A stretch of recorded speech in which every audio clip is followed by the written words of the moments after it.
काका, ये धारा 370 क्या है? धारा 370 क्या है ये जानने के लिए 42 साल पीछे जाना होगा बेटा। अंग्रेजों ने टू नेशन थियरी के तहत हिंदुस्तान के दो टुकड़े कर दिए, एक हिंदुस्तान और पाकिस्तान। पाकिस्तान की बहुत इच्छा थी कि जम्मू कश्मीर का विलीनीकरण पाकिस्तान में हो जाए, और राजा हरि सिंह चाहते थे कि कश्मीर एक स्वतंत्र देश रहे। वो न हिंदुस्तान में विलीन होना चाहते थे न पाकिस्तान में, और तब पाकिस्तान ने खूनी खेल खेला। अक्टूबर 1947 में पठानी कबायलियों को जम्मू कश्मीर के खिलाफ उकसाया, कश्मीरी पंडितों का कत्लेआम करवाया। ऐसे हालात देखकर राजा हरि सिंह ने घबराकर नेहरू जी से कहा, कृपा करके आप कश्मीर को बचा लीजिए।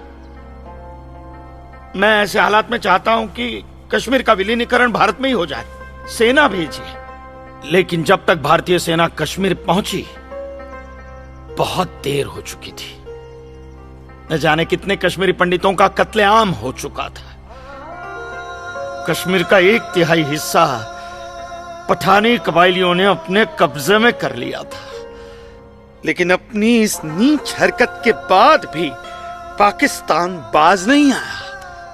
पठानी कबायलियों और भारतीय सेना के बीच युद्ध जारी रखा पाकिस्तान ने। संयुक्त राष्ट्र सुरक्षा परिषद के 3 सदस्य आयोग की रिपोर्ट पर 13 अगस्त 1948 को पठानी कबायलियों और भारतीय सेना के बीच युद्ध विराम घोषित हुआ, और यह तय किया गया कि कश्मीर समस्या का हल जनमत के आधार पर ही होगा। सितंबर 1951 में मताधिकार के बाद एक बार फिर जम्मू कश्मीर के भारत में विलय की पुष्टि की गई, मगर इसी दौरान शेख अब्दुल्ला ने अपने हाथों से धारा 370 का ड्राफ्ट तैयार किया और नेहरू जी को सौंपा।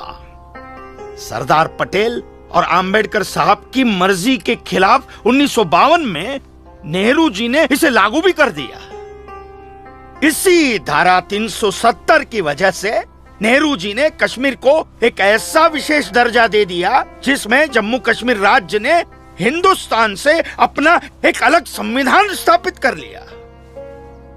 इसी धारा 370 की वजह से हमारे हिंदुस्तान का राष्ट्र ध्वज अलग है और कश्मीर का भी ध्वज अलग। इसी धारा 370 की वजह से कश्मीर की कोई भी महिला यदि भारत के किसी भी अन्य राज्य के नागरिक के साथ शादी करती है तो उस महिला की नागरिकता समाप्त हो जाती है। लेकिन यदि वो महिला अगर किसी पाकिस्तानी नागरिक के साथ शादी करती है तो पाकिस्तानी नागरिक कश्मीर का नागरिक हो जाता है, हिंदुस्तान का नागरिक हो जाता है। इसी धारा 370 की वजह से भारत के किसी भी अन्य राज्य का नागरिक जम्मू कश्मीर में जमीन खरीद नहीं सकता, व्यापार नहीं कर सकता। लेकिन जम्मू कश्मीर का नागरिक भारत के किसी भी अन्य राज्य में जाकर अपना व्यापार कर सकता है, जमीन खरीद सकता है, कुछ भी कर सकता है।